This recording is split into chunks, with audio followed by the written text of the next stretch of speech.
우리 옆에 계신 분 이렇게 인사하겠습니다. 잘 오셨습니다. 또 앞뒤로 한번 축복할까요? 예수님 당신을 사랑하십니다.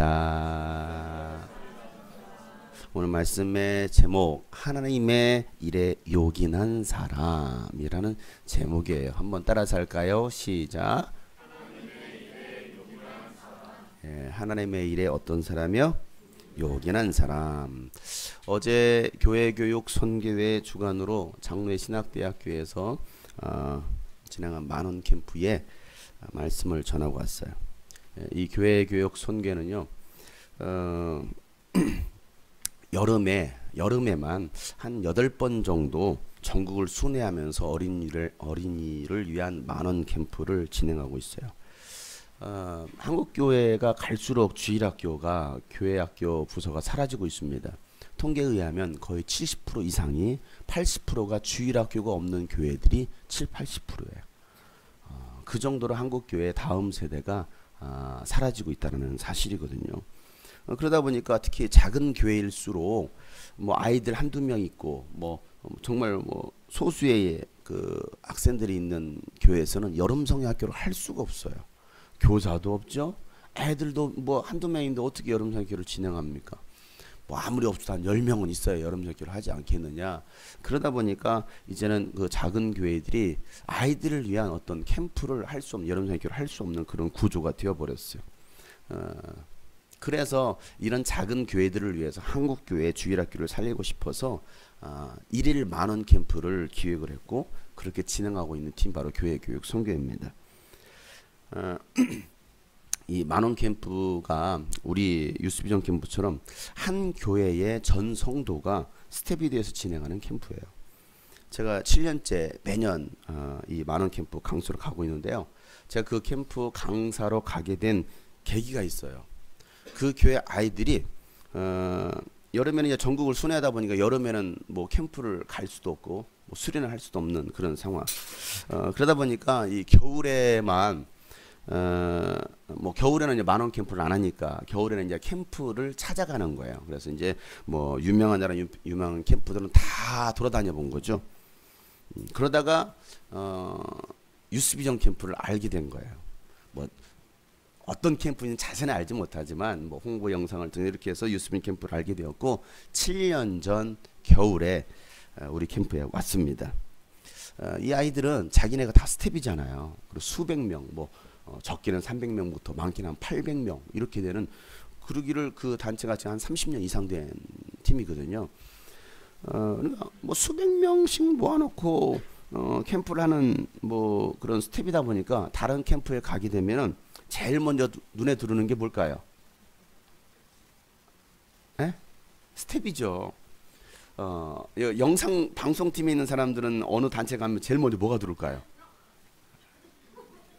촬영하는 이걸 봅니다. 뭐 찬양팀은 제일 먼저 뭘 볼까요?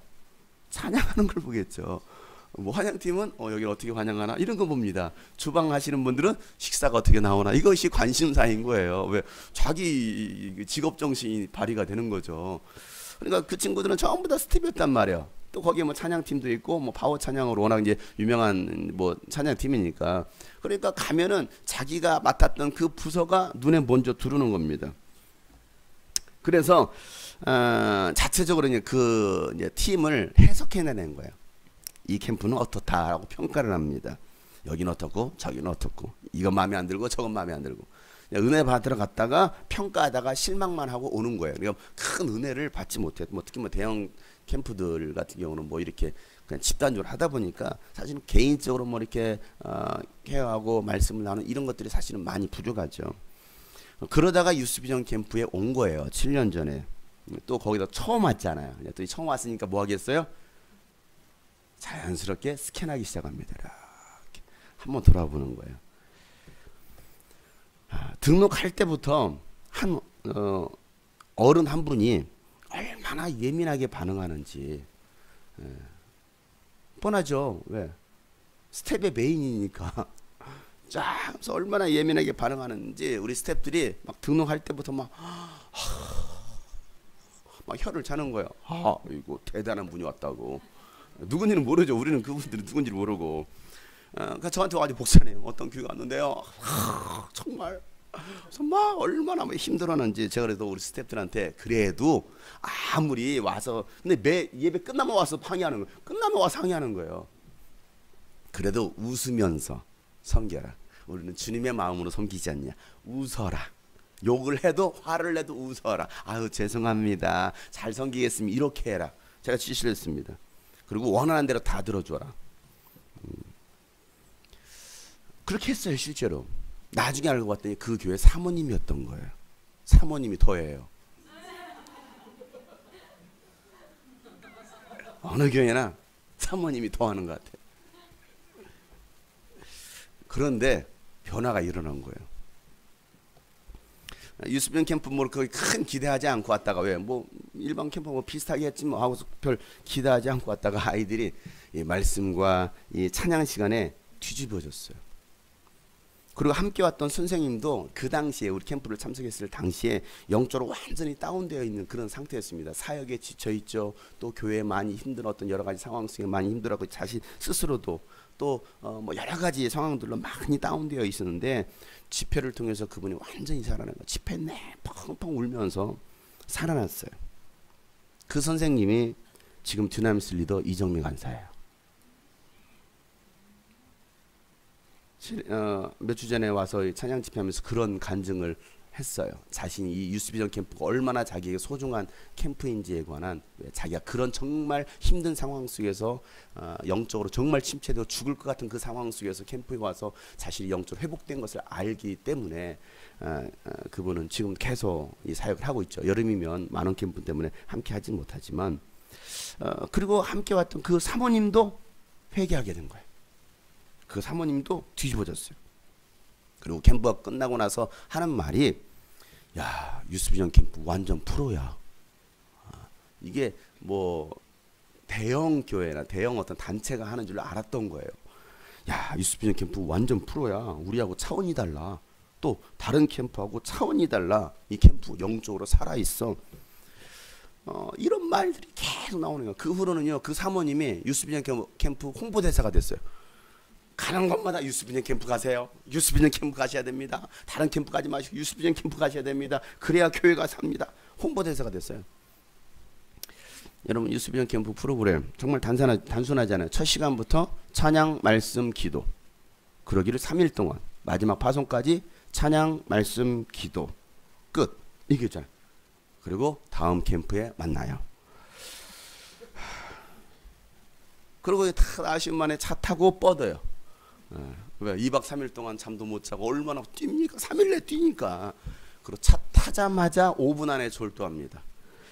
그리고 그 다음날 교회 가서 간증하고 찬양합니다. 그리고 그 교회가 또다시 뒤집어져요. 이렇게 우리는 13년을 달려왔잖아요. 이게 교회들의 참석한 교회들의 간증이었습니다. 그래요. 유스비전 캠프 프로입니다. 유스비전은 프로입니다. 제가 항상 우리 스태프들에게 하는 말들이 있습니다.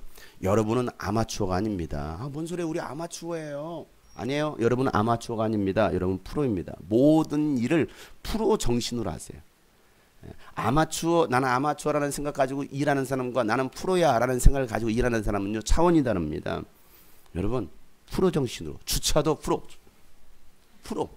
모든 게 다 프로예요. 안내 어서 오십시오. 프로죠. 등록 됐습니다. 아세요? 프로입니다. 모든 것들이. 찬양도 뭐 방송 하나를 보더라도, 야, 여기 뭐 웬만한 기독교 방송, 실제로 기독교 방송국에서 취재 왔다가 방송차 취재 왔다가, 우와, 우리 방송국보다 훨씬 나, 이렇게 말하고 갔어요. 실제로 낫습니다. 그런 시스템으로. 여러분 다 프로잖아요. 먹는 거 정말 프로잖아요. 모든 면에서 프로예요. 여러분이 주인공이에요. 제가 항상 이런 말을 합니다. 여러분이 바로 메인이고 여러분이 주인공입니다. 우리 옆에 사람 축복할 거예요. 당신이 주인공입니다. 또 앞뒤로 한번, 당신이 주인공입니다. 축복합시다. 자, 이 교회교육 성교회를 주관하고 있는 교회가 행복한 교회예요. 이 행복한 교회 아이들이 교회로 돌아가 가지고 목사님께 이 유스비전 캠프 이야기, 유스비전에서 있었던 이야기를 계속 하는 거예요. 그리고 막 제가 했던 설교 막 제 흉내를 내면서 막 이겨나는 것입니다. 완전 짱이라고. 정말 완전 목사님 완전 짱이에요. 이제 다른 캠프 안 갈 거예요. 우리 유스비전 캠프만 갈 겁니다. 하고 자기네게 결론을 내리고 목사님께 통보하는 거예요. 이제 앞으로 우리 겨울에는 얘기 유스비전 캠프만 갈 거라고. 그리고 진짜 7년 동안 한 번도 빠지지 않고 왔어요. 7년 동안. 며칠이 가도 계속해서 그 목사님께 제 얘기를 하는 거예요. 장용석 목사님, 장용석 목사님. 그 목사님 자녀가 4명이나 있어요. 얘도 참 많이 낳았어요. 아들 둘, 딸 둘을 낳았는데요. 근데 그 애들이 아빠, 장용석 목사님 한 번만 만나봐. 같은 목사님인데 아빠, 장용석 목사님 한 번만 만나봐. 그리고 만원 캠프에 장용석 목사님 초청했으면 좋겠어. 정말 재밌어. 뭐가 재밌는지는 모르겠어요. 정말 재밌고 은혜롭고 아빠 꼭 만원 캠프에 초청해줘. 사모님이 또 제 얘기를 하는 거예요. 여보 목사님 장용석 목사님이 아이고 보통 분이 아니야. 아니 사모님이 얘기하지 자녀들이 얘기하지 그 교회 학생들이 목사님. 그래서 그 목사님이 도대체 장용석 목사님이 어떤 분이야? 왜 알려지지 않았으니까 어떤 분이 얘 이렇게 다 야단이야? 하고서 저한테 전화가 왔어요. 안녕하세요. 저 교회교육 선교회 김성환 목사라고 합니다. 아, 예, 안녕하십니까? 저는 누군 모르니까 목사님 한번 만나 뵙고 싶은데요. 그래서, 그래요? 저는 양주에서 목회하고 있습니다. 그래 저는 여기 평촌에 있는데요. 그러면 중간 지점이 의정부 같습니다. 우리 의정부 부대찌개에서 만납시다. 그래 진짜 의정부로 갔어요. 제가 의정부로 가고 양주에서 오고 양주병 한 병 들고 오고 의정부로 갔습니다. 그래서 만나가지고 그 목사님 만났어요. 만나서요. 한 서너 시간을 얘기했어요. 서너 시간. 얘기하다 보니까 우리 교회랑 비슷한 거예요. 우리 교회랑. 그 교회도 어린아이부터 어른까지 전교인이 스텝이 돼가지고 전국을 순회합니다. 우리는 그냥 성운동산만 순회하잖아요. 13년 때 성운동산만 순회하고 있는데 한 곳만 가요. 그냥 오산만 가고 있어요. 근데 거기는 전국을 순회합니다. 전국을. 8번에 걸쳐. 얼마나, 그러니까 그것도 1박 2일로. 왜냐면 아침 9시에 10시에 시작해서 5시에 끝나는 프로그램이거든요. 그러니까 전날 가서 세팅해야 되죠. 1박 2일로 8차 가니까 총 며칠이에요? 16일이죠. 16일을 순회하는 거예요. 학생 뭐 보충석 뭐 요즘도 있나요? 보충석 안 가요. 못 가요. 왜? 헌신 아니라고. 과외가 어디 있어? 학원이 어디 있어요? 방학 내 겨울 내 왜 연습해야죠. 인형극 연습해야죠. 파워 찬양 연습해야 되죠. 워십 연습해야 돼. 그거 하느라고 방학 내 그거 한 달 내 돌아다니는 거 한 달 내. 제가 처음 만나서 야 니들은 학원 가냐? 안 가요. 못 가요. 보충석은 못 가요. 그럼 니들 뭐하니? 이것만 해요. 참 전국을 돌면서 그 어린이 그 캠프를 섬기는데 그 아이들 가운데 믿지 않는 부모가 있잖아요. 믿지 않는 부모를 둔 아이들은요. 부모가 얼마나 핍박하겠습니까? 너 미쳤냐고 맨날 교회 가서 하느냐고 뭐 그런다고 네가 교회에서 뭐 너한테 뭐 보태주는 그러다 대학교나 가겠냐고 네 인생 어떻게 되려고 그러고 쫓아다니냐고 얼마나 핍박하겠습니까? 핍박을 받으면서도 캠프를 섬기려고 몰래 나오기도 하고 그러다 막 잡히기도 하고 막기도 하고 그래서 못 가는 경우도 있고 그래서 아예 신앙생활 제대로 하고 싶어서 그것도 그 선교회 뭐 또 겨울에는 또 선교 필리핀 선교가 일본 선교나 막 가잖아요. 그 선교를 참여하고 싶어서 섬기고 싶어서 아예 집에서 나와가지고 자취하는 학생들 자매가 있어요. 부모와 떨어져서 그냥 중고등학교 때부터 자취하는 거예요. 누가 봐도 또라이 아닙니까 이건? 최정신이 아니죠. 그리고 그 모든 비용을 감당하려고 성교비를 만들려고 알바하는 거예요. 막 소매 막 물집이 잡힐 정도로 그냥 알바하고 정말 그렇게 힘들게 하는 아이들이 있더라고요. 도대체 뭐라고 그게?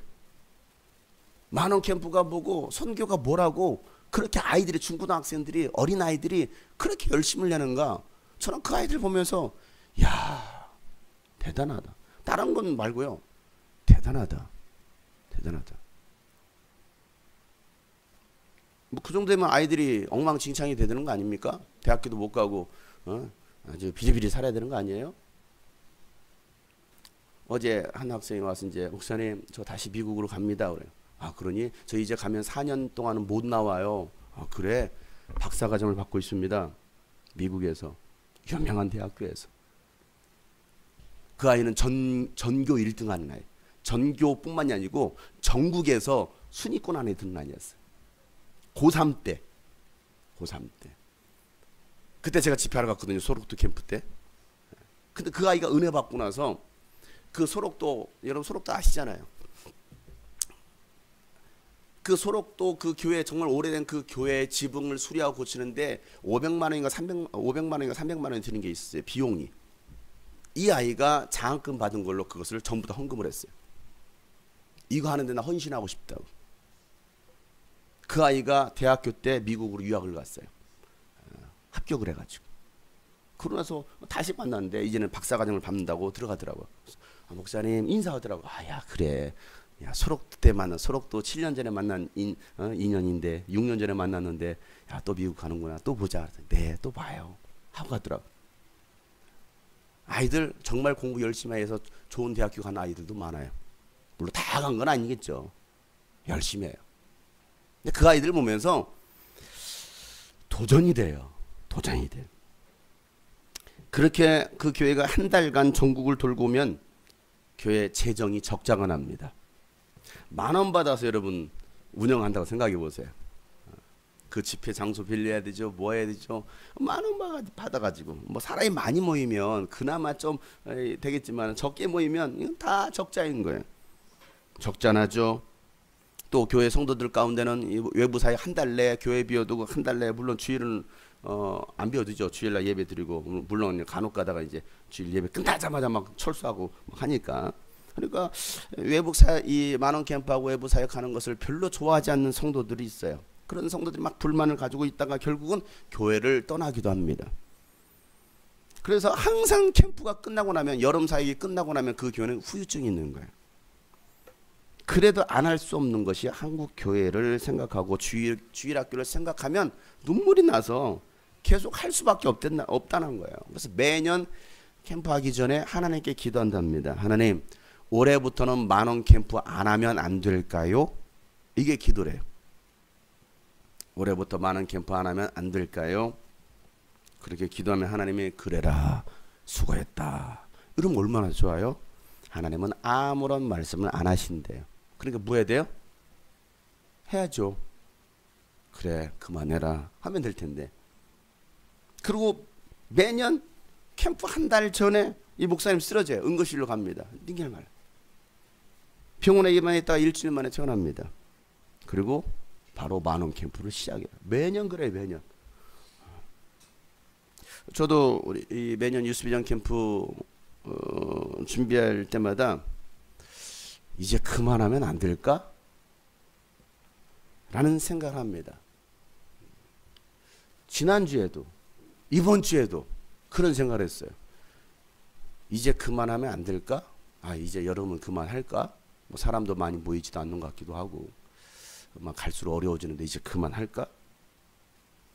과연 하나님은 무엇을 원하실까? 이런 생각들을 해요. 그러다 보면 또 유스비전 캠프를 하고 있어요. 매년 할 때마다.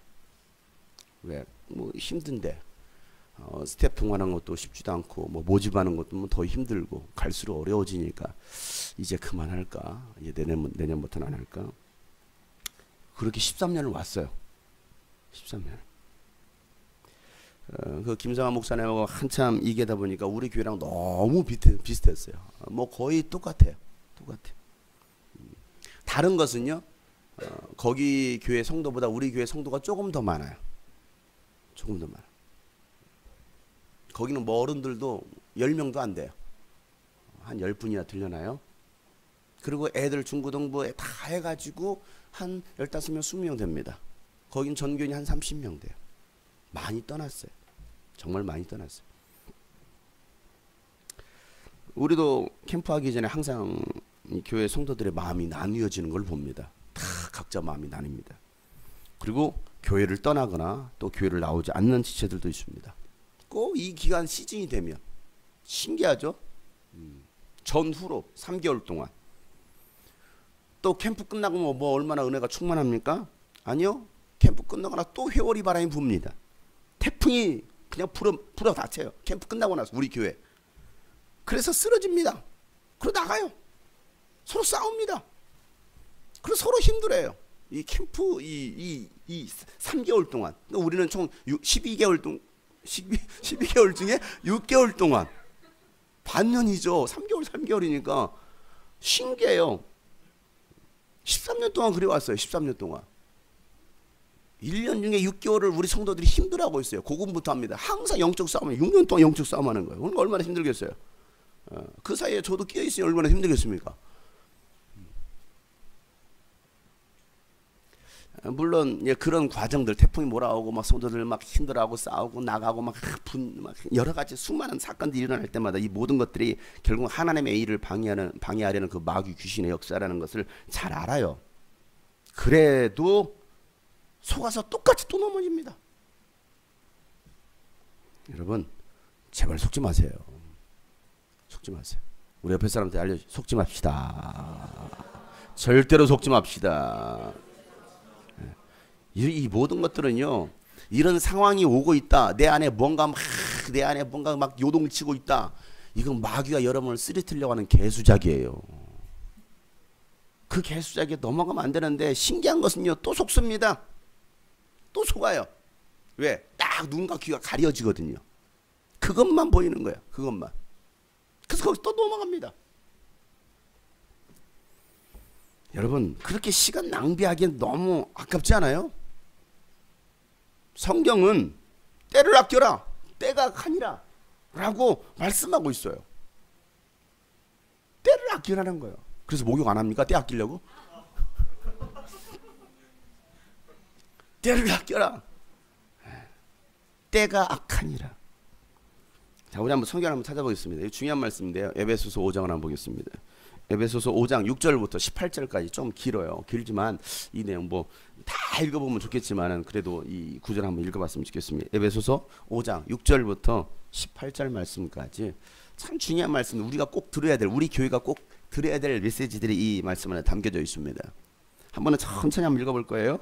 시작. 여러분은 아무에게도 헛된 말로 속아 넘어가지 마시. 뭘로 속아 넘어가지 말라고요? 예, 헛된 말로 속아 넘어간다라는 거예요.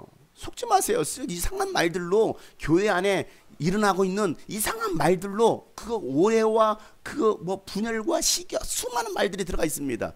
말 들어보면요, 거기엔 진실이 없어요. 우리 교회 안에 막 흘러넘치는 그런 헛된 말들 가운데 보면 진실이 없습니다. 거의 없어요. 일부는 있을지는 모르겠습니다. 그러나 거의 진실이 아닙니다. 헛된 말로 속아 넘어가지 마세요. 이런 일 때문에 뭐가, 시작, 하나님의 진노가 순종하지 않는 사람들에게 내린다라는, 하나님의 진노가 있다라는 거예요. 하나님의 심판이 있다라는 거죠. 그 다음에 시작. 그러므로 여러분은 그런 사람들과 짝하지 마세요. 사귀지 마세요. 또 시작. 여러분이 전에는 어둠이었으나 지금은 주님 안에서 뭐라고요? 과거는 어둠이었지만 이제는 우리는 빛이라는 것입니다. 다 같이 시작. 빛의 자녀답게 사십시오. 빛의 열매는 모든 선과 의와 진실했습니다. 그래, 우리는 이 빛의 열매를 맺어야 됩니다. 선과 의와 진실이라는 거예요. 계속 있습니다. 시작. 주님께서 기뻐하시는 일이 무엇인지를 분별하. 도대체 주님이 기뻐하시는 일이 뭘까를 분별하라는 거예요. 과연 이 일을 하나님 기뻐하실까? 내가 이렇게 했을 때, 이런 말을 했을 때, 이런 행동을 했을 때 과연 기뻐하실까를 생각해 보세요. 생각하고 사세요. 제발 생각하고 분별하라는 거예요. 이게 하나님이 기뻐하실까? 자, 계속 있습니다. 여러분은 열매 없는 어둠의 일에 끼어들지 말고, 거기는 어둠의 일에는요 열매가 없습니다. 백날 해보세요. 열매가 있나? 자, 오히려 그것을 뭐 하라는 거예요? 폭로하라는 것이죠. 폭로. 시작. 그들이 몰래 하는 일들은 말하기조차 부끄러운 일들입니다. 거의 죄짓고 하는 것은 뭐합니까? 몰래 합니다. 대놓고 하지 않아요. 뒷담 까는 거 뭐합니까? 다 몰래 합니다. 목사님이 사모님이 한결이가 몰래. 그냥 저한테 대놓고 하세요. 도망간다니. 자, 빛이 폭로하면 모든 것이 드러나게 됩니다. 드러난 것은 다 빛입니다. 그러므로 시작. 잠자는 사람아 일어나라. 죽은 사람들 가운데서 일어서라. 그리스도께서 너희를 환히 비추어 주실 것이다. 잠자는 사람아 깨어나라는 거예요. 죽은 사람들 가운데서 뭐 하라는 거예요? 일어나라는 거예요. 그들 가운데 있지 말고, 잠들어 있지 말고 여러분의 영혼이 깨어나기를 축복합니다. 내 영혼아 깰자다. 주먹 쥐고 한번 큰 소리로 깨어나도 시작. 내 영혼아 깰자다. 아유 다시 한 번. 단칼에 그냥 3번이 습관이 돼가지고 3번 끝까지 하려고. 그래요. 여러분 소원 들어 3번 하겠습니다. 내 영혼아 깰자다. 옆에 사람 보고 네 영혼아 깰자다. 서로 보면서 우리의 영혼아 깰자다. 3번 시작. 내 영혼아 깰자다. 네 영혼아 깰자다. 우리 영혼아 깰자다. 깨어나시기를 바랍니다. 깨어나야 잠들어 있지 말고, 죽은 사람들 가운데 들어 누워 있지 말고, 시체들 가운데 들어 누워 있지 말고 벌떡 일어나라는 거예요. 벌떡 일어나는 거예요. 안 그러면 여러분도 썩습니다. 죽어요. 그럴 때 그리스도께서 우리를 환히 비춰주실 것이라는 겁니다. 자, 그러므로 시작. 여러분은 어떻게 살아가야 할지를 살피십시오. 지혜롭지 못한 사람처럼 살지 말고 지혜로운 사람답게 살아야 합니다. 세월을 아끼십시오. 때가 갑니다. 뭐가 지혜로운 사람입니까? 세월을 아끼는 사람이에요. 세월을 아끼는 사람, 시간 관리를 잘하는 사람. 때가 가다라는 것이죠. 그러므로 시작.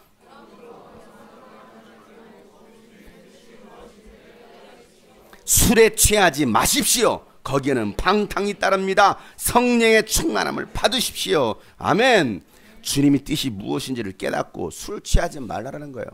세상에 빠지지 말라는 것입니다. 왜? 그건 반드시 방탕하게 되어 있어요.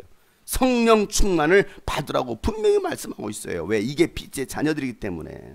여러분, 성령 충만 받지 않으면 목사라 할지라도 넘어지는 거예요. 교회 30년 50년 다녔어도 성령 충만함을 잃어버리면 넘어지는 거예요.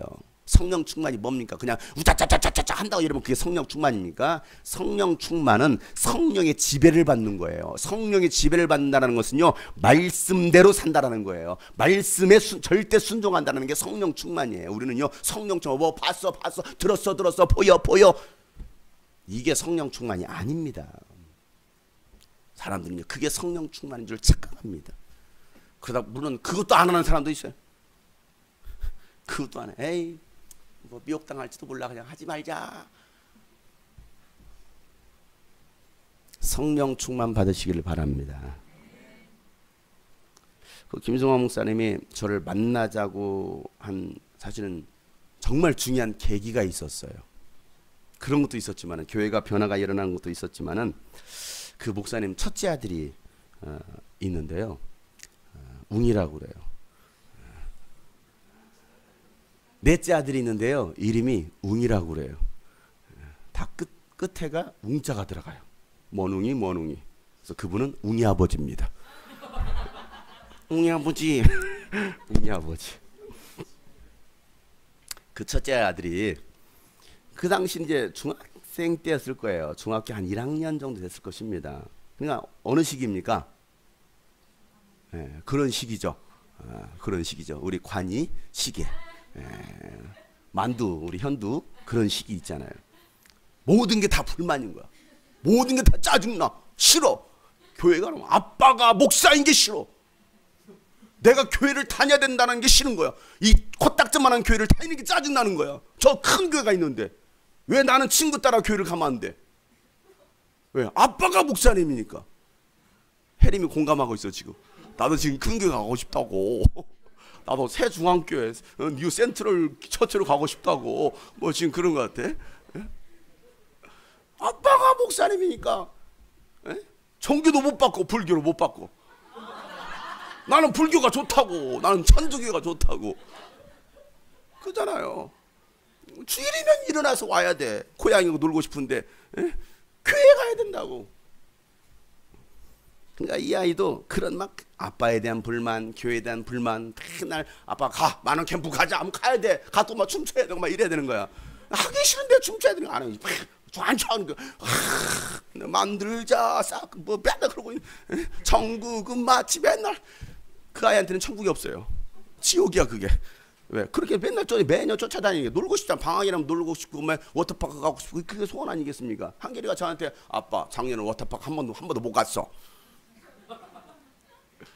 그 말은 올해는 꼭 데려가줘 이 말이거든요. 왜 아빠가 바쁘다가 이래 쫓아다니니까 어디 갈 시간이 없어. 그렇다고 지 엄마가 데리고 갔다 가는 것도 아니고. 그러니까 작년 아빠 여름내 끝날 때까지 아빠 워터파크, 아빠 9월달 됐는데도 워터파크, 10월달 됐는데도 워터파크 계속. 작년 겨울 캠프 때 아빠 작년에 워터파크 못 갔어. 계속 벌써 지금 한 달 전부터 저한테 워터파크 얘기하고 있어요. 가자고 지금. 이런 게 불만인 거야. 사춘기 아이들한테는. 왜? 놀고 싶은데 놀지 못하고 맨 어디 갑니까? 캠프 쪽같이 쫓아다니죠. 아빠 뭐 수련한다고. 혜련이가 애기였을 때부터 애기 태어난 지 한 달 만에 수련회 갔어요. 그것도 목회자 세미나. 신생아를 데리고서 목회자 세미나 갔어. 한 2,000명 모인 곳에. 말도 안 되는 거잖아요. 데리고 갔어요. 그리고 2살 됐을 때부터 어디를 데리고 다니냐? 그 부산에 2달에 한 번씩 세미나가 있었어요. 4박 6일, 4박 5일 세미나. 거기를 데리고 왔어요. 그 아이는 뭐 하겠습니까? 세미나 듣겠습니까? 박스 만들고 놀고 있어요. 만들다 지치면 그 박스 속에 들어가서 차 이러고. 그때부터 이제 고양이 놀이 하고 놀았나 봐요. 어렸을 때부터 맨날 그걸 본받아서 한겨레도 맨날 캠프 가면 박스 가지고 만들고 놉니다. 만들다가 방송실 밑에 가가지고 박스 만들다가 집이 이제 아빠 설교하면 바로 이제 지침 들어가는 거예요. 아빠 설교는 재미없어 하고서 박스 속에 들어가가지고 잠자는 게 일이야. 왜? 그 누나한테 보고 배운 게 그거밖에 없어요. 유전자가 그렇게 흐르고 있어요. 그러니 그 아이가 반항의 시기를 보내는 거예요. 그 중학교 시절, 그 어린 시절에. 그러다 교회가 나아진 것도 아니고. 그 아이뿐만이 아니고 또 그 교회 안에 또 다른 목사님의 아들이 있었어요.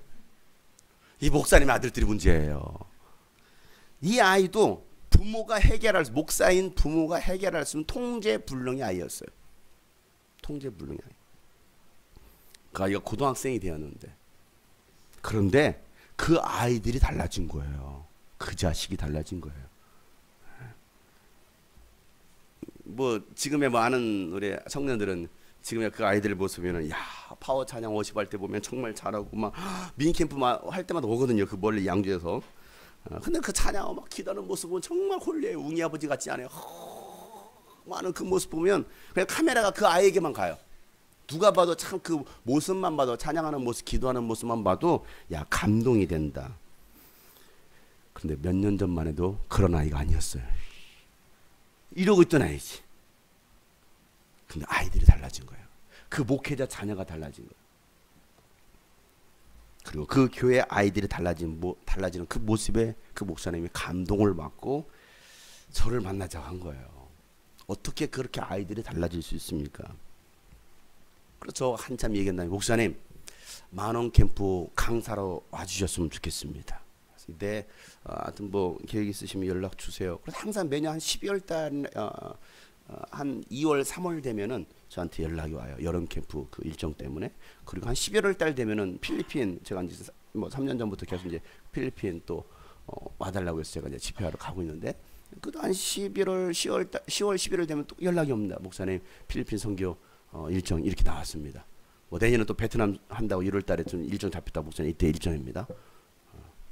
2월 달에 필리핀 있습니다. 뭐 7월 달에 만원 캠프 있습니다. 하고서 그때부터 가고 있어요. 그 만원 캠프를 진행하는 행복한 교회가 예배당이 없어요.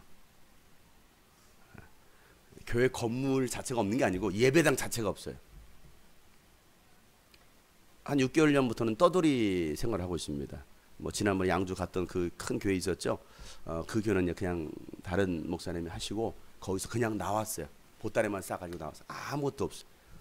그리고 어디 가서 하루는 어디 가서 그냥 장소 비어 있으면 거기 가서 예배하고 이렇게 하다가 한 개척교회 목사님이 목사님 저희 교회 오후에 시간 비니까 오셔서 예배 드리세요 해서 그냥 무상으로 와서 예배 드리라고 해가지고 오후 3시인가 4시에 거기는 주일 예배를 그 교회 공간을 빌려서 예배를 드립니다. 예배당이 없어요.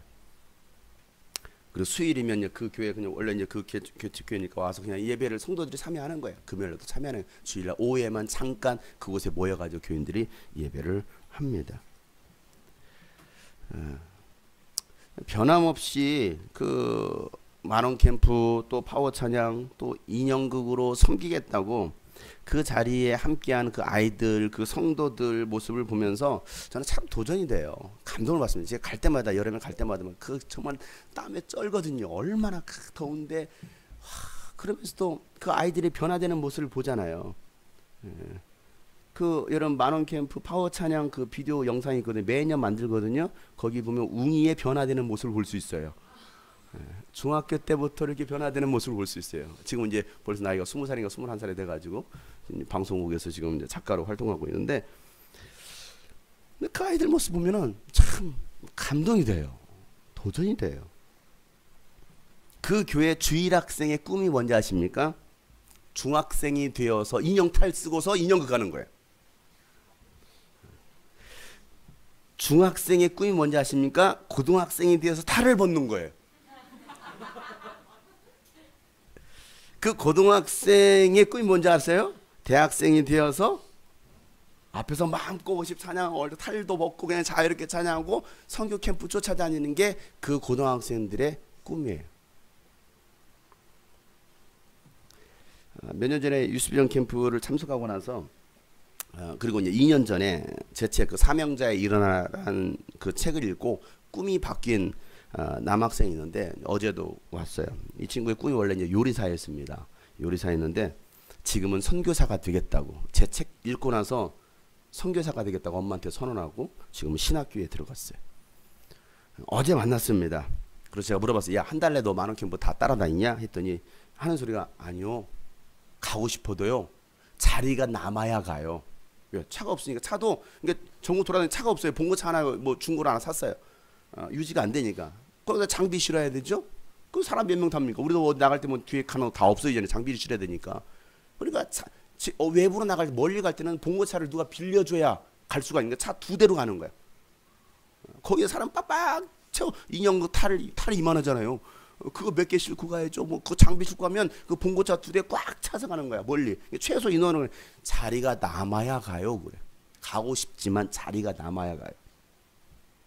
여러분, 우리 교회는 자리 많이 남아 있습니다. 항상 남아 있습니다. 오늘 제가 왜 설교 본문 가지고 얘기하는 거 이렇게 얘기를 오래 하고 있느냐? 오늘 본문 말씀하고 연관이 있는 내용이에요. 디모데후서는 바울이 믿음의 아들이었던 디모데에게 보낸 2번째 편지입니다. 첫 번째 편지는 뭘까요? 전서기였죠. 2번째 편지입니다. 첫 번째 편지는 이제 목회자가 되었어. 한 교회를 맡는 젊은 목회자, 사역자가 되었습니다. 그래서 젊은 목사로서 어떻게 그 교회를 섬길 것인가. 목회자의 삶은 이런 거야. 목회자는 이렇게 돼야 돼라고 전서를 씁니다. 2번째 편지는요. 이제 교회 일꾼들을 세워야 되는데 교회 일꾼으로서 어떻게 해야 되는지를 관한 대해서 쓴 것이 바로 후서예요. 2번째 편지죠. 오늘 본문은요. 많은 사람들의 이름이 나옵니다. 데마, 그레스게, 디도, 누가, 마가. 자, 이들이 누구인지, 왜 바울이 이들의 이름을 거론하고 있는지를 이해하려면 바울이 지금 어떤 상황에 놓여 있는지를 먼저 알아야 됩니다. 6절. 바울의 상황을 잘 기록하고 있어요. 6절 시작. 나는 이미 부어드리는 제물로 피를 흘릴 때가 되었고 세상을 떠날 때가 되었습니다. 자, 지금 바울의 상황이 어떤 때예요? 네? 세상을 떠나 우주로 갈 때가 되었다는 거죠. 세상을 떠나야 된다. 그 앞에 나는 이미 부어드리는 제물로 피를 흘릴 때가 되었다고 쓰고 있어요. 자, 부어드리는 제물. 뭐 한다고요? 이렇게 부어드리는 거예요. 부어드리는 제물. 자, 구약의 그 제사 가운데 전제를 말하고 있습니다. 부어드리는 제사가 전제예요. 불태우는 건 뭐예요? 번제. 곡식을 드리는 건요? 소제. 부어드리는 건요? 전제. 뭘 부어드리냐? 포도주를 부어드립니다. 누구에게? 하나님께. 제사를 지낼 때 포도주를 부어드리는 거예요. 제가 어제 이제 궁금해가지고 제가 그 이스라엘 목사님한테 연락이 왔어요. 왜 부어드릴까요? 뭘 부어드릴까요? 했더니 그 부어드리는 거 한 가지밖에 없습니다. 뭐예요? 포도주예요. 그러더라고. 여기 독주로 나오거든요. 구약성경에 보면. 왜요? 물어봤더니 이렇게 얘기해요. 번제는 뭡니까? 고기를 불살라 드리는 거예요. 소제는 뭐예요? 곡식, 밀가루, 빵가루예요. 고기와 빵을 드시고 목마르니까 포도주를 드신다네. 그래서 부어드린대요. 음료수로. 이건 이제 사람들이 이제 식탁에 생해지는 일들이잖아요. 고기를 먹어요, 빵을 먹어요. 그리고 뭘 마십니까? 음료수를 마셔요. 포도주를 마십니다. 이게 물이기 때문에. 똑같은 것으로 하나님은 너희는 번제로 하나님께 드려라. 그리고 곡식으로 소제를 나에게 드려라. 나는 그 향기를 맡는다. 그렇다 하나님 내려가지고 고기 막 뜯어먹는 분이 아니에요. 그죠? 그러니까 번제로 드리고 고기로 드리고 또 곡식으로 빵으로 드리고 그 마지막에는 이 포도주로 드려라. 왜? 이것이 너희들의 일상생활이니까.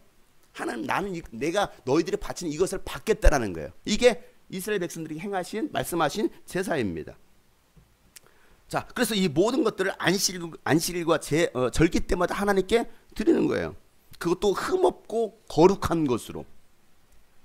왜요? 하나님의 명령이었고 하나님은 제물을 드리는 그 모습을 보면서 백성들이 하나님을 정말 사랑하는지 사랑하지 않는지를 보시는 거예요. 드리라는 거. 과연 너희들은 나에게 가지고 오고 있느냐고, 드리고 있느냐 이거죠. 그래서 하나님은 나에게 나올 때 절대 빈손으로 나오지 말라라는 거예요. 하나님께 나올 때. 여러분 빈손으로 오셨습니까? 빈손으로 나오시면 안 돼요. 하나님께 나올 때 반드시 제물을 가지고 나오라는 거예요.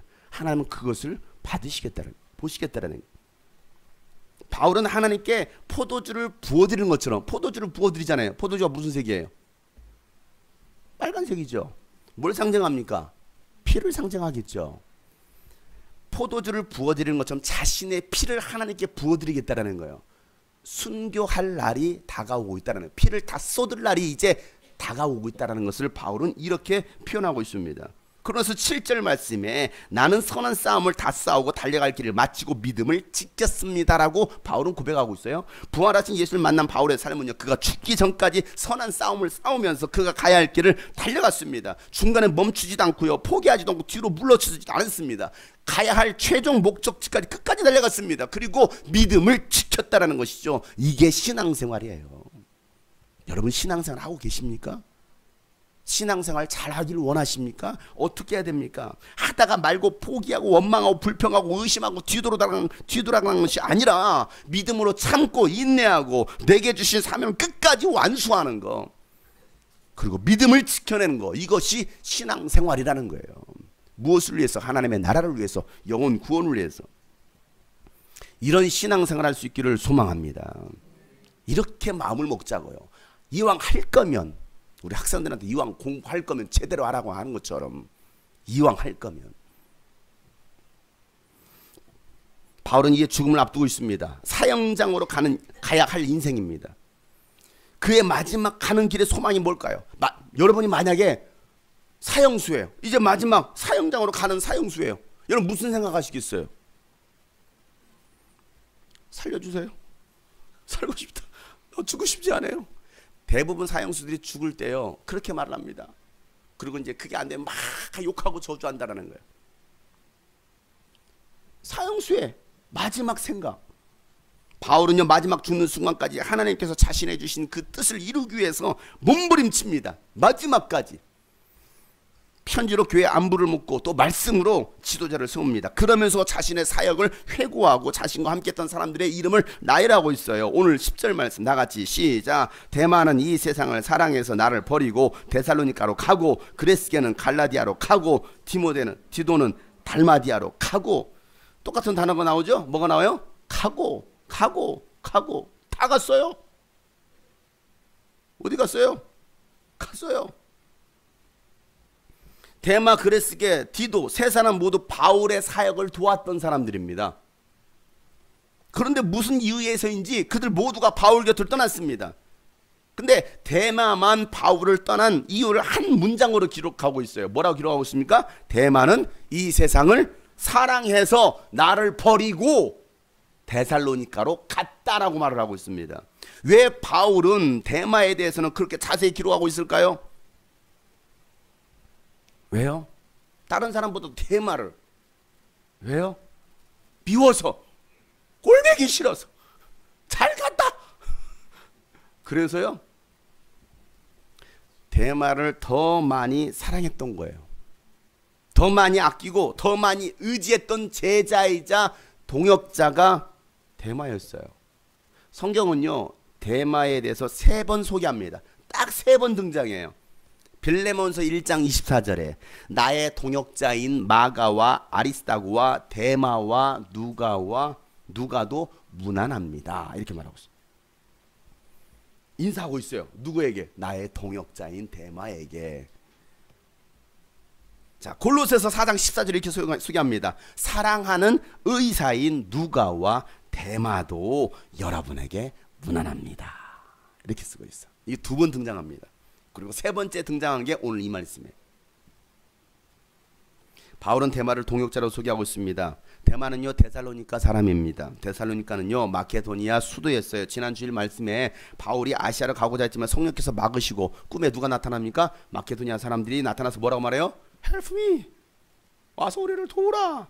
그 환상을 보고서 뭐합니까? 마케도니아로 갑니다. 거기서 복음을 전합니다. 그때 바울의 복음을 전한 복음을 받아들였던 사람이 누구라고요? 루디아. 나중에 초대교회 귀한 여성 사역자가 되었다라고 했죠. 루디아라는 사람이 복음을 받아들였고 오늘 말씀에 등장한 데마. 데살로니가는요 이 로마의 도움을 받으면서 경제적으로 굉장히 부유한 도시였어요. 항구 도시입니다. 그러니까 해상 무역이 발달했을 것이고 상업이 발달합니다. 그러니까 돈이 융통이 잘 되는 거예요. 그러니까 도시가 부유해지니까 어떤 현상이 일어납니까?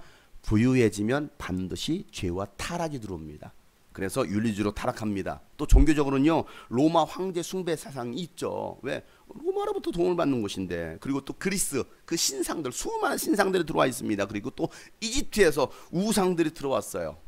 수많은 각종 우상들 신상들이 그 안에 가득합니다. 이게 뭐예요? 혼합 종교죠. 혼합 종교로 가득하고 있는 자리 잡고 있는 우상 숭배한 그런 곳에 바울이 복음을 전했습니다. 뭘 전했을까요? 우상 숭배하지 마라. 하나님만이 유일하시다. 이 복음을 전하지 않겠습니까? 그래서 세워진 교회가 데살로니가 교회입니다. 데살로니가 교회 성도들은요 예수를 받아들입니다. 그리고 우상을 버리기 시작합니다. 그리고 예수 그리스도의 재림을 기다리는 종말적인 신앙생활합니다. 자, 교회가 세워진 지 6개월 되었습니다.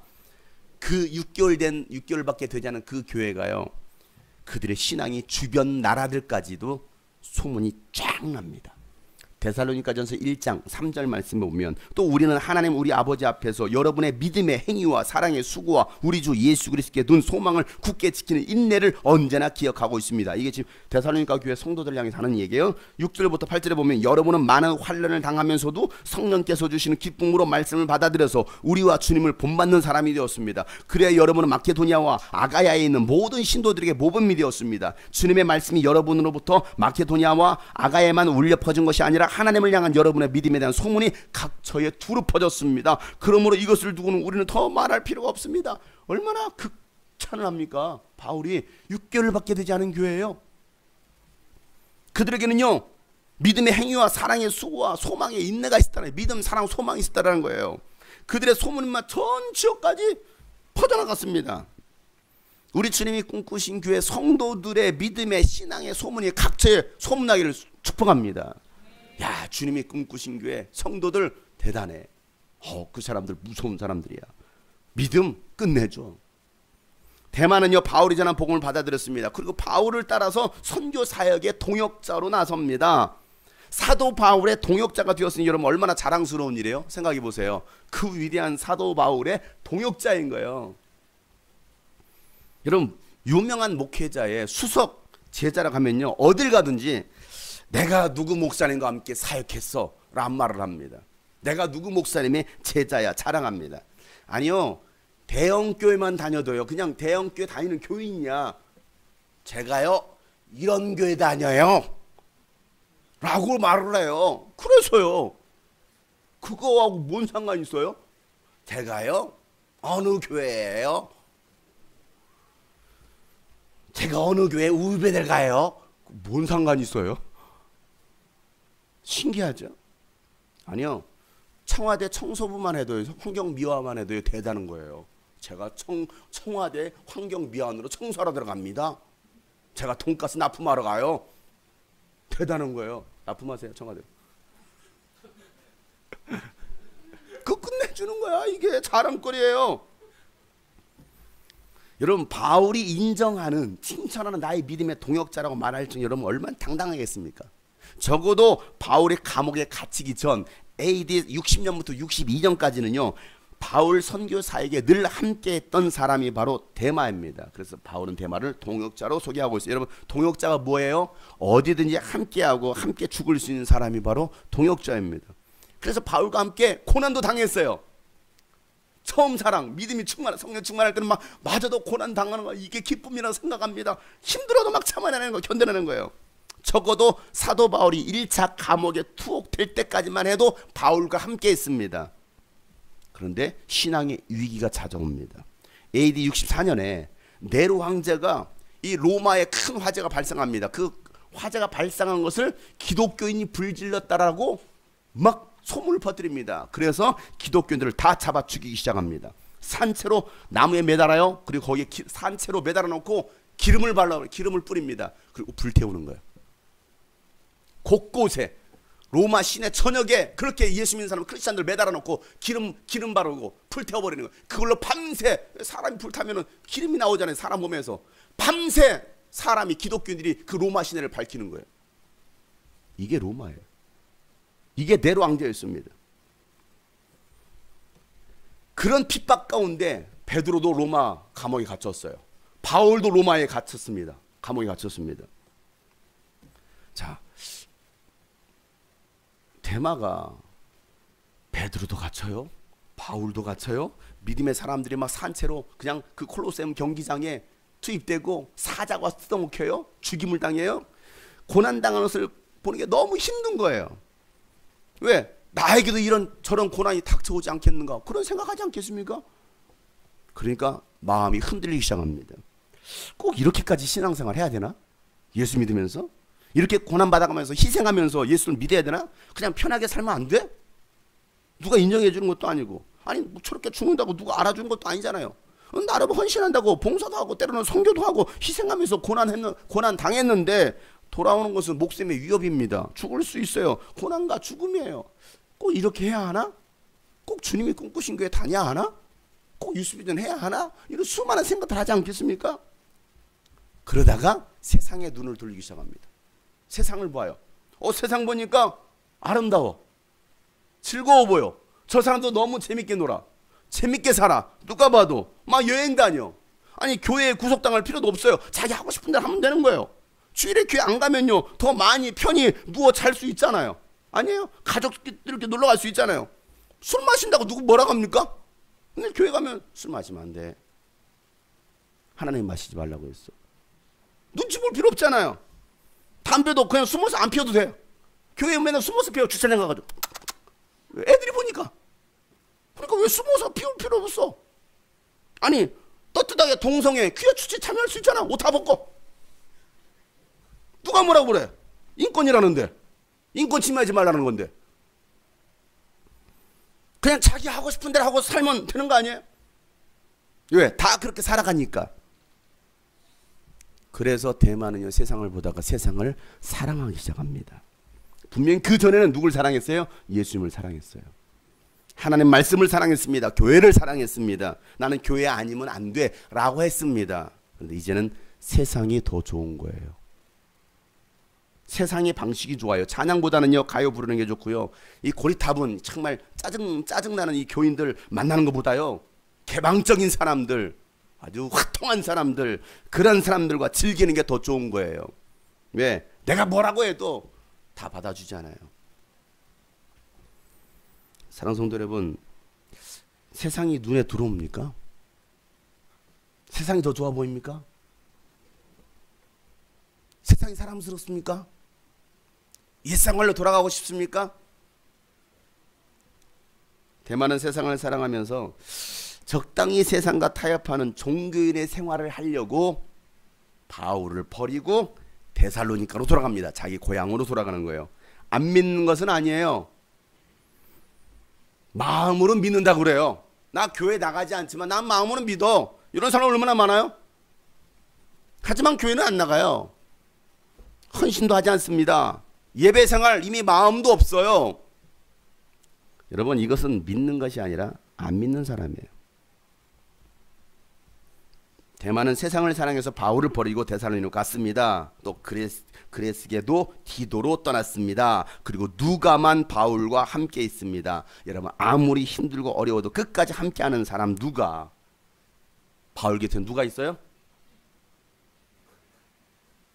바울 곁에 누가 있어요? 에? 누가 있어요? 누가만 함께 있어요. 누가 봐? 오늘 사 먹으세요. 누가 봐? 누가만 있어. 바울 곁에는. 예수님도 십자가 지실 때 제자들 다 떠났습니다. 그 자리를 지켰던 사람은 여인들 몇 명뿐이었습니다. 그동안 사역하면서 많은 사람들이 저와 함께 일을 했습니다. 그동안. 그러나 지금 많은 분들이 제 곁을 떠났습니다. 그럼에도 불구하고 여전히 저와 함께 동역하고 계신 분들도 계십니다. 여러분 감사해요. 지금도 남아주셔서 감사해요. 함께 해주셔서 감사합니다. 여러분들이 저의 동역자들이에요. 바울은 디모데에게 속히 나에게로 오라고 말하면서 올 때 마가를 데리고 오라고 부탁을 합니다. 누구를 데리고 오라고요? 마가. 누굴 막아? 마가. 누가는 함께 있어. 이제 누굴 데리고 오라고요? 마가. 마가. 마가의 이름은 요한이에요. 마가라고도 하는 요한. 마가를 데리고 오다. 이런 마가는요, 바울이 처음 사역했을 때 함께했던 동역자입니다. 그런데 이 바나바와 선교일에 선교여행을 계획하다가 의견 차이로, 우리 계획하다 의견 차이가 있을 수 있잖아요. 그러잖아요. 그 의견 차이 때문에 크게 다툽니다. 누구하고요? 바나나가 아니죠. 예, 바나바하고 크게 싸웁니다. 크게 싸우고 나서 바나바는 누구를 선택하냐면 마가를 선택합니다. 그리고 바울은 실라를 택합니다. 그래서 실라와 함께 떠나는 거예요. 이게 사도행전 15장에 나온 말씀이거든요. 나중에 가서 읽어보세요. 그래서 서로 갈라서요. 바나바와 갈랐습니다. 그리고 바울은 이제 실라를 데리고 와요. 가면서 불렀던 노래가 신라의 달방. 예. 자, 바울은 그렇게 헤어졌어요. 누구하고 헤어졌습니까? 마가하고 헤어졌습니다. 마가하고 헤어졌는데 이게 너무 마음이 아팠던 거예요. 비록 의견 차이로 바울을 떠났지만 이게 너무나 마음이 아팠던 거예요. 떠나 보내면서도 아팠어요. 그 헤어졌던 그 마가를 다시 데려오라고 부탁하는 거예요. 그를 나에게로 데려오라고. 그리고 한마디 더 붙입니다. 그 사람은 나에게 요긴한 사람이다. 자, 우리 다시 한번 11절 말씀 읽겠습니다. 시작.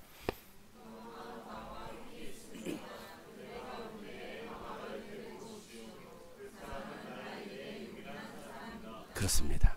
사랑하는 성도 여러분, 여러분은 저에게 요긴한 사람이에요. 꼭 필요한 동역자들입니다. 교회를 떠난 지체들도 마찬가지입니다. 여러 이유에서 떠났겠지만은 그분들조차도 사실은 저에게 꼭 필요한 분들입니다. 그들을 생각할 때마다 야, 참 잘 떠났다, 야, 참 속 시원하다 라고 생각하는 것이 아니라 사실은 참 마음이 안타까워요. 참 안타까워요. 조금만 더 인내하고 참 세워지면 하나님께 참 요긴하게 쓰임받을 텐데 안타까움이 참 있어요. 아쉬워요. 함께 더 많은 일들, 더 귀한 일들을 할 수 있을 텐데 그렇게 하지 못한 것에 대한 아쉬움이 참 더 큽니다. 여러분, 마가를 데리고 오세요. 말씀의 결론입니다.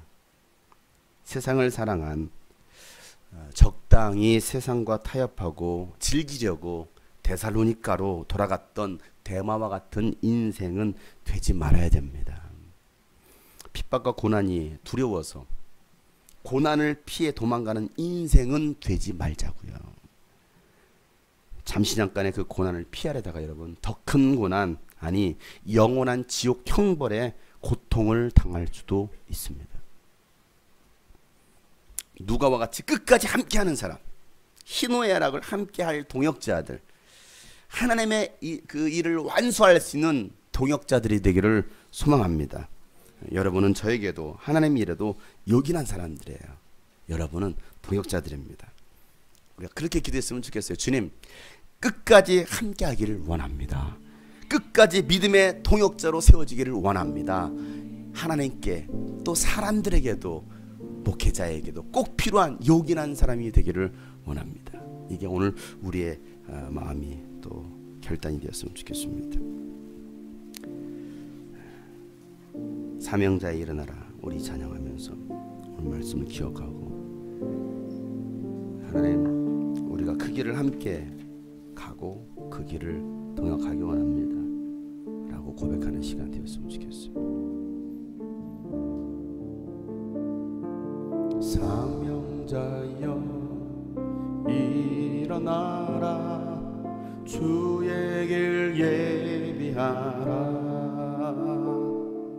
사명자여 일어나라 주님 곧 오시리라 동역자여 일어나라 동역자여 일어나라 주의 길에 우리 옆에 사람 손을 잡아줄까요? 동역자 일어나라 동역자여 일어나라 주님 곧도 우리 가슴에 두 손 얹고 쓰러진 날 일으키시사 쓰러진 날 일으키사 주의 일 맡기셨네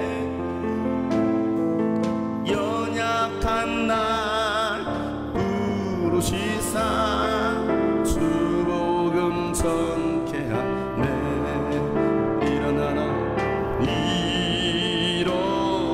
일어나라 낙심치 말고 가라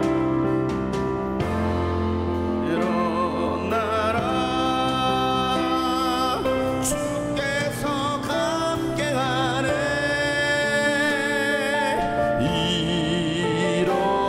일어나라 열방을 향해 가라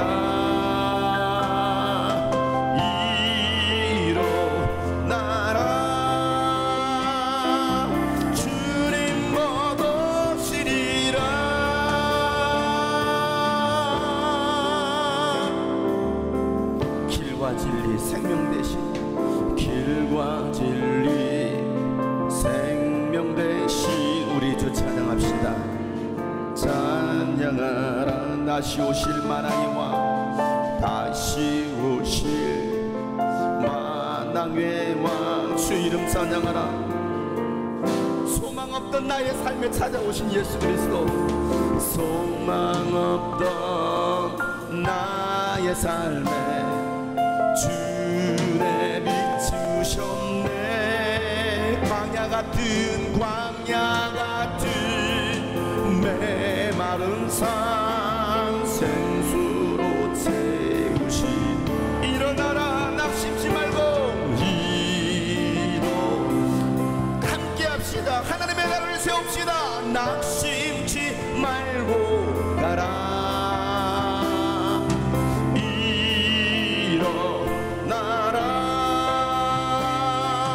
주께서 함께하네 일어나라 일어나 열방을 향하여 나갑시다 세상을 사랑하여 떠났던 테마와 같은 삶이 아니라 늘 함께했던 누가와 같은 우리의 삶이 되기를 소망합시다 하나님의 나라를 위하여 내가 함께하기 원합니다 하나님의 일을 완수하기 원합니다 다같이 한번 통성으로 기도합시다 하나님 아버지요 우리 모두가 하나님 나라의 요긴한 사람 되게 하여 주옵소서 하나님 일의 요긴한 사람 되게 하여 주옵소서 아버지여 끝까지 믿음을 지키고 선한 싸움을 달려갈 수 있는 믿음의 동역자들 되게 하여 주시옵소서 주님 하나님 아버지 일어나라 낙심치 말고 가라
말고 갑시다. 낙심치 말고 가라. 일어나라. 주님께서 함께 하십니다. 일어나라. 일어나. 열방을 향해, 열방을 향해 가라. 주님 곧 오실 것입니다. 주님의 재림을 사모하며 주님의 재림을 준비합시다. 주님 곧 오시리. 주님 곧 오시리라.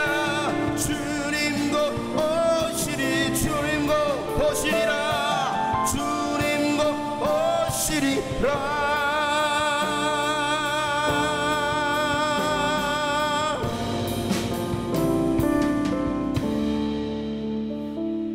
하나님 아버지, 우리 성도들이 고난이 찾아와도 유혹이 찾아와도 오직 주님만을 바라보고 끝까지 주님 주신 그 사명을 완수할 수 있는 믿음의 동역자들로 세워지게 하여 주시옵소서. 우리의 모습이 비록 연약하고 죄악투성이고 부끄러움, 허물들이 많음에도 불구하고 여전히 우리를 사랑하시고 바울의 그 마음이 마가를 내게로 데려와라. 그는 나에게 요긴한 사람이라 라고 했던 그 말이 주님의 마음으로 하나님 받아들여지고, 그래서 주님 나라 위하여 요긴한 사람으로 쓰임받기를 결단할 수 있게 하여 주옵소서. 하나님, 우리 교회 참 귀한 많은 일들을 맡겨주셨습니다. 이 사역 잘 감당할 수 있기를 소망합니다.